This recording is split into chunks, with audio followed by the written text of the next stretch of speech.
Hello friends, nice to see you again. This is Monica from Rinpic Packaging.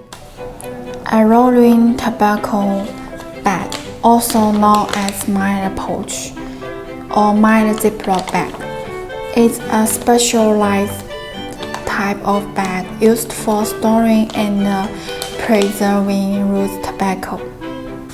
These bags are designed to keep the tobacco fresh by preserving moisture, light, and air from reaching the contents. This helps to maintain the flavor, aroma, and quality of the tobacco over a longer period.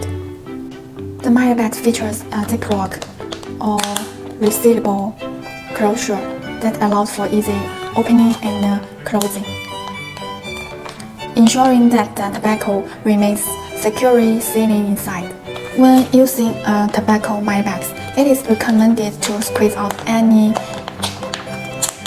excess air before sealing the bag to enhance freshness and prevent the tobacco from drying out. It's a convenient option for those who prefer to roll their own cigarettes and want to keep their tobacco fresh and flavor for extended period. Welcome to contact us to custom your own bags. See you next time. Bye.